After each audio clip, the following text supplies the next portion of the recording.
अगरबत्ती ही एक अशी वस्तू आहे जी भारतातील जवळपास प्रत्येक समाजातील लोक वापरतात. याच अगरबत्ती विक्रीचा व्यवसाय बी.कॉम शिक्षण घेतलेला गणेश खुर्द हा तरुण करत आहे. सोलापूर शहरातील बाळे परिसरात असलेल्या खंडोबा मंदिर, सोलापूर शहरातील सिद्धेश्वर मंदिर तसेच इतर धार्मिक स्थळाबाहेर गणेश खुर्द हा अगरबत्ती विक्री करण्याचा व्यवसाय करत आहे. या अगरबत्ती विक्रीच्या व्यवसायातून दिवसाला 500 ते 700 रुपयापर्यंतची कमाई होत आहे. नमस्कार सर्वांना. माझं नाव आहे गणेश नामदेव खुर्द आणि माझा व्यवसाय आहे अगरबत्ती आणि पूजेचे सर्व सामान. घरोघरी घरपोच सेवा हे माझं हे आहे व्यवसाय आहे. आणि हे व्यवसाय चालू करून आता साधारणपणे एक 6 ते 7 वर्ष झालेले आहेत. एक 6 वर्षाचा म्हणजे पूर्वीचा काळ सांगायचा म्हटला, सुरुवात माझी कशी झाली तर एक कोरोनाचा काळ आला होता. म्हणजे एक सगळ्यांच्या जीवनामध्ये एक संकट असं आलं होतं की त्याच्यामध्ये हार तर मानता येत नाही, पण असं एक संकट आलं होतं की त्यात सगळे हताश झाले होते आणि आमची परिस्थिती पडली. त्यामुळं आमचे हे व्यवसाय जो आहे तो आमचे वडील करत होते. आमच्या वडिलांचं नाव आहे श्री नामदेव नारायण खुर्द. त्यांनी अगरबत्तीचा व्यवसाय करत होते. एक असा काळ आला की त्या काळाने आमच्या वडिलांना घेऊन गेला.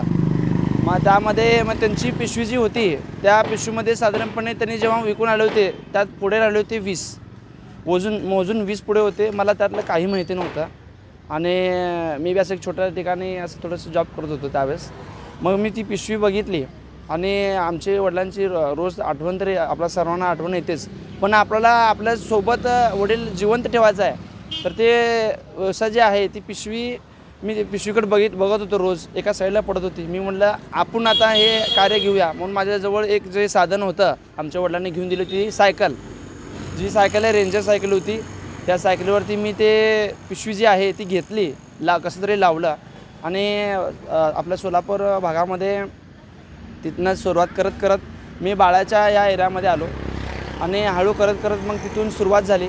प्रत्येकांचा प्रतिसाद आला आणि ते 20 पुड्याचे हळूहळू रूपांतर तुम्ही आता सध्या बघतच आहात.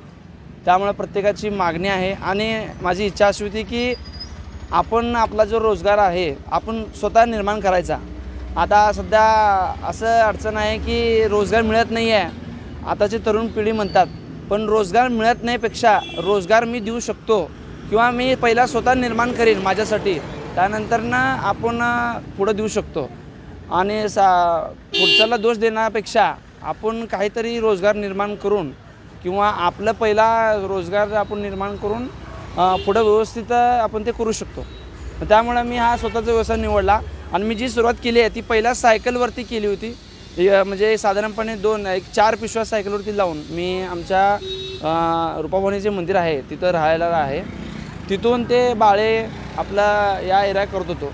आज क्वालिटीमुळे म्हणा किंवा मागणीमुळे प्रत्येक ठिकाणी सगळ्यांचं मागणी आहे आणि त्या ठिकाणी ते मला बोलवतात आणि तिथे मी जाऊन सेवा देत असतो. गणेश नामदेव खुर्द राहणार रूपाभवानी मंदिरजवळ सोलापूर असे अगरबत्ती विक्री करणाऱ्या तरुणाचे नाव आहे.